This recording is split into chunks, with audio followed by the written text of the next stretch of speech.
El Niño y La Niña.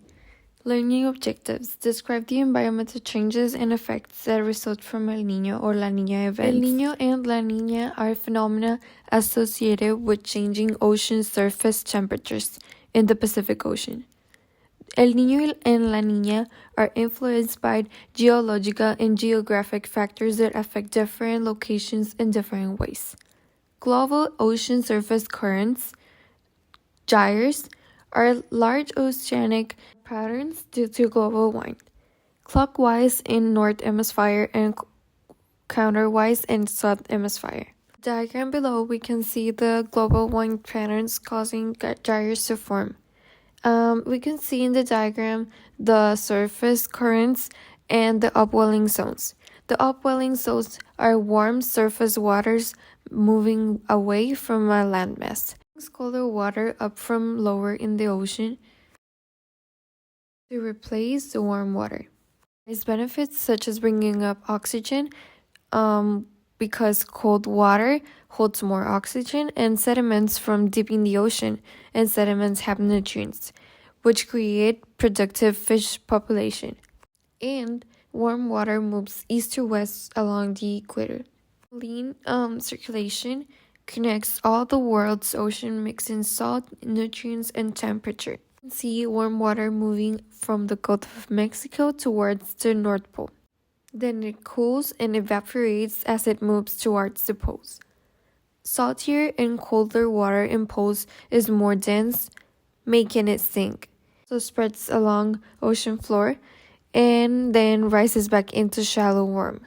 Then we have a diagram of the shallow warm current and the deep cold current. Tourmaline circulation has the role of moderating the temperature in different areas of the Earth. For example, warm water in the Gulf of Mexico moving upwards or northwards from west to east moves past the Europe, where it brings warm air to Europe, increasing Europe's climate and temperature. Then we have the southern El Niño oscillation, a pattern pressure, shifting atmospheric pressure and ocean currents into the Pacific Ocean between South America and Australia and to Southeast Asia. It oscillates or shifts regularly from El Niño, warmer rainer, to La Niña, cooler drier conditions along coast of South America. Then we can see trade winds blowing in a normal year and El Niño conditions and La Niña conditions. In a normal year, trade winds blowing from east to west in the equatorial region, moving surface water of the ocean towards the west. Warm equatorial current brings heat and precipitation to Australia, Asia, and high pressure in East Pacific, low pressure in West Pacific.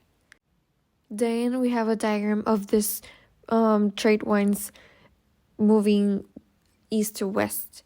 And we have the equatorial thermoline uprallying and bringing colder water to replace more oxygen and nutrients. Then we have El Niño conditions, where we have trade winds blowing, weaken, and then reversing west to east. Warm current brings heat and precipitation to Americas and suppressed upwelling of South America coasts, damaging fishers, and cooler and drier conditions in Australia and Southeast Asia.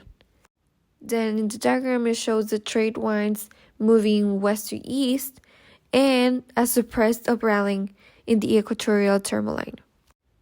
Then we have La Niña conditions with a stronger than normal trade winds, increasing upwelling of South America, bringing cooler conditions and less rain. Then we have the diagram, which shows us that the equatorial thermoline has a stronger upwelling. Then we have the effects of El Niño and the effects of La Niña.